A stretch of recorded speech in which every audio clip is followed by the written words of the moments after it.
جن کے تصدق سے اللہ رب العزت نے ہم کو ہر دن سے نوازا ہے۔ محترم حاضرین کرام، اللہ کی توفیق سے ہم اللہ کے گھر میں جمع ہیں۔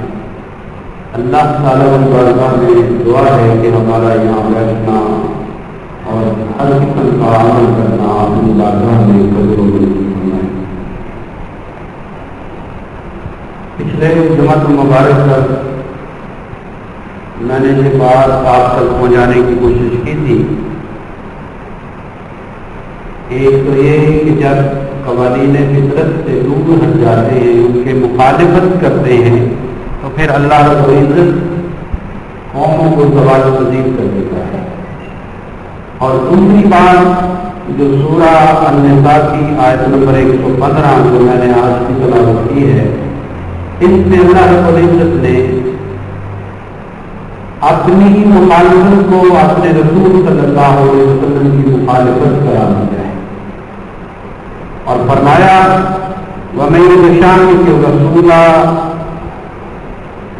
جو کوئی بھی رسول اللہ صلی اللہ علیہ وسلم کی مخالفت کرتا ہے، یقیناً مخالفت اس طرح نہیں ہے کہ جیسے ہم آپس میں مخالفت کرتے ہیں۔ حضور صلی اللہ علیہ وسلم کا مقام کیا ہے اور کن امور میں آپ صلی اللہ علیہ وسلم کی مخالفت کی جا سکتی ہے، وہ یقیناً ہماری زندگی کا ہر معاملہ ہے جس کے بارے میں ہمارا یہ یقین ہے، اور ہمیں اللہ رب العزت نے یہ ارشاد فرمایا ہے لَقَدْ كَانَ لَكُمْ فِي رَسُولِ اللَّهِ أُسْوَةٌ حَسَنَةٌ، بے شک تمہارے لیے رسول کریم صلی اللہ علیہ وسلم کی زندگی میں بہترین نمونہ ہے۔ تو گویا مسلمان پر یہ لازم ہے کہ وہ زندگی کا کوئی بھی کام کرے، اس کام کرنے سے پہلے یہ سوچے اس میں میرے نبی کا کیا حکم ہے، اس میں میرے نبی صلی اللہ علیہ وسلم کی سنت کیا ہے، آپ کا طریقہ کیا ہے، اللہ کے اوامر و نواہی کیا ہے۔ تو میں نے عرض کیا کہ اس آیت میں اللہ نے اپنی مخالفت کا ذکر نہیں کیا، بلکہ صرف حضور صلی اللہ علیہ وسلم کی مخالفت کا ذکر کیا ہے، جس سے یہ بات سامنے آتی ہے کہ زندگی کے ہر معاملے میں جو شخص رسول اللہ کی مخالفت کرتا ہے وہ اللہ کی ہی مخالفت کرتا ہے، اور جو رسول اللہ صلی اللہ علیہ وسلم کا اتباع، آپ کی فرما برداری اور آپ کی اطاعت کرتا ہے، وہ حقیقت میں اللہ ہی کی بات کو مانتا ہے، وہ اللہ کی ہی عبادت کرتا ہے۔ تو یہ مقام آج ہم کوشش کریں گے صرف قرآن مجید کے حوالے سے کہ حضور صلی اللہ علیہ وسلم کا جو ہمارے ذہنوں میں ایک مقام ہونا چاہیے، کیا وہ ہم نے اسٹیبلش کیا؟ اور یہی وجہ ہے کہ آج ہم ذلت و رسوائی کے گڑھوں میں گرے ہوئے ہیں کہ آج ہم دین سے دور ہو گئے اور ہم نے دین کو اپنی زندگیوں سے نکال دیا۔ ہم نے تفریق پیدا کر دی کہ یہ دینی مسئلہ ہے اور یہ دنیاوی مسئلہ ہے، حالانکہ مسلمان کے نزدیک دین اور دنیا ایک ہی چیز کا نام ہے۔ ہم نے دنیا میں رہنا ہے دین کے مطابق، یہ نہیں کہ دنیا میں ہم نے اپنے دین کو اس کے مطابق کرنا ہے، جیسے اللہ نے دین کو ارشاد فرمایا ہے، ہمیں عطا کیا ہے، ہم نے اس کے مطابق رہنا ہے۔ اور کب وہ مخالفت کرتا ہے؟ اللہ فرماتے ہیں من بعد ما تبین له الهدى، جب اس کے سامنے ہدایت واضح ہو گئی، ہدایت واضح ہو گئی۔ قرآن مجید مکمل ہے، سیرت رسول مکمل ہے، ایک ضابطہ حیات، ایک ضابطہ اخلاق ہمارے سامنے موجود ہے، اور اگر ہم آج اس کو چھوڑ کر کسی اور ضابطے، کسی اور قانون، کسی اور آئین، کسی اور تخیل اور کسی اور کردار کے پیچھے بھاگتے ہیں تو گویا ہم خود ہی اپنے رسول صلی اللہ علیہ وسلم کی مخالفت کر رہے ہیں۔ اور جب ہدایت واضح ہو جائے، اگر 1400 سال بعد بھی مسلمانوں کے لیے ہدایت واضح نہیں ہوئی تو پھر ہے ان پر یہ لائبریریاں کتابیں لکھ لکھ کر بھر دینا، اتنے بڑے بڑے علماء اور اماموں کا پیدا ہو جانا، اتنے بڑے بڑے فقہاء نے جو تمام مسائل ہمارے سامنے نکال کر رکھ دیے ہیں، فتاوی رضویہ، فتاوی عالمگیریہ، کتنے فتاوے جو ہماری زندگی کے اوپر انہوں نے محنتیں کر کے ہمیں مسائل سے آگاہ کر دیا، ہدایت ہمارے سامنے رکھ دی۔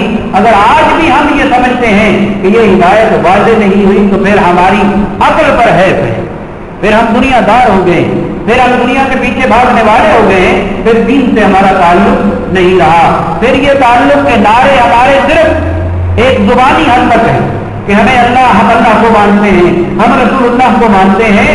اگر مانتے ہیں تو پھر ہماری زندگیاں اس نظام کے مطابق کیوں نہیں ہے؟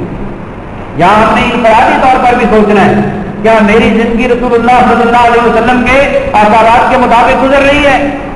کیا میرے گھر کے اندر میری ازدواجی زندگی حضور صلی اللہ علیہ وسلم کی سیرت کے مطابق گزر رہی ہے؟ کیا میں اپنے بچوں کی تربیت، بچوں کی تعلیم اپنے محمد عربی صلی اللہ علیہ وسلم کے دیے ہوئے اصولوں کے مطابق کر رہا ہوں؟ کیا میرے گھر کے اندر دین کا آنا جانا ہے یا نہیں ہے؟ کیا میرے گھر میں سچ بولا جاتا ہے یا نہیں بولا جاتا؟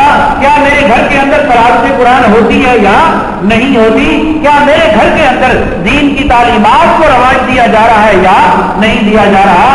اس کو دیکھیں تو آنکھیں بند کر دینے کو دل کرتا ہے کہ ہمارے گھروں کے اندر کون سے وہ ٹیلی ویژن چینل اور پروگرام ہیں جہاں خواتین کو نچایا نہیں جاتا اور وہاں پیرنٹس کو بلایا نہیں جاتا؟ کون سا سکول ہے لاہور کے اندر انگلش میڈیم سکول جہاں ہم ہزاروں کی تعداد میں نمبر میں اپنی فیسیں دیتے ہیں؟ کوئی ایسا سکول جہاں ڈانس نہیں کرایا جاتا، کوئی ایسی یونیورسٹی دکھا دیں جہاں مخلوق تعلیم کے ساتھ ساتھ ڈرامے نہیں کیے جاتے، اور وہاں پیرنٹس بیٹھے ہوتے ہیں، والدین بیٹھے ہوتے ہیں، ان کی بچیاں اسٹیج پر آگے پرفارم کرتی ہیں اور وہ خوش ہو کر تالیاں بجاتے ہیں، خوش ہو کر بچی نے گانا بڑا اچھا گایا ہے، ماشاءاللہ بڑا انگ ہے، اس نے ڈانس بڑا اچھا کیا ہے، بڑے اچھے پاؤں مارے ہیں، اسٹیپ بڑے اچھے اس کے، اس پر کمنٹری کی جاتی ہے۔ کون سی بڑے گھروں میں شادی ہے جس پر یہ کام نہیں کیا جاتا؟ کون سی ایسی خوشی ہے جس کے اندر سنت رسول صلی اللہ علیہ وسلم کو رواج دیا جاتا ہے؟ کون سا ایسا ہمارا فنکشن ہے جس کے اندر شیطانی کام نہیں رحمانی کام کیے جاتے ہوں؟ تو ہمیں دیکھنا یہ ہے کہ ہم انفرادی طور پر کیا رسول صلی اللہ علیہ وسلم کی مخالفت نہیں کر رہے؟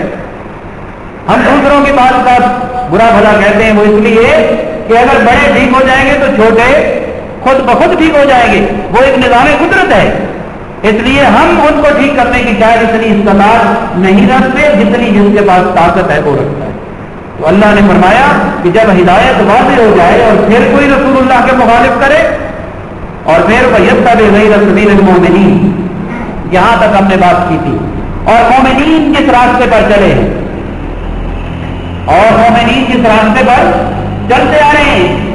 کچھ ہمارے علماء نے لکھا، مفسرین نے لکھا، یہاں مومنین سے مراد صحابہ کرام ہیں۔ کون ہیں؟ صحابہ کرام رضوان اللہ علیہم اجمعین، یعنی جو لوگ آج صحابہ کرام کے طریقہ زندگی سے دور چلتے ہیں اور مومنین کے راستے سے ہٹ کر، صحابہ کے راستے سے ہٹ کر کوئی اور راستہ اختیار کرتے ہیں۔ کیا صحابہ نے حکومت نہیں کی؟ کیا صحابہ نے شادیاں نہیں کی؟ کیا صحابہ نے ازدواجی زندگی نہیں گزاری؟ کیا صحابہ نے جہاد نہیں کیا؟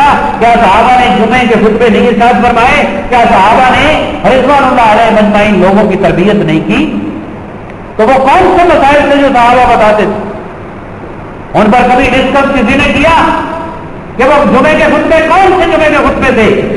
کیا وہاں کیا میں اب کہوں لفظ استعمال نہیں کرنا چاہتا، وہ کون سی جناب شارٹ کٹ طریقے بتاتے تھے کہ اگر یہ آپ نے عمل کر لیا تو کل کا سورج تمہاری کامیابی کا سورج نہیں؟ ایسا کوئی شارٹ کٹ طریقہ صحابہ نے نہیں بتایا ہوگا، یقیناً ان کی تقاریر، ان کی اصلاحی تقاریر ہوں گی، اپنے بھائیوں کی اصلاح کرتے ہوں گے، تو اللہ نے فرمایا جو ہدایت کے بعد اور پھر مسلمانوں کے جمیع مسلمانوں کے راستے سے جدا ہو جاتا ہے، الگ چلتا ہے، اور میرے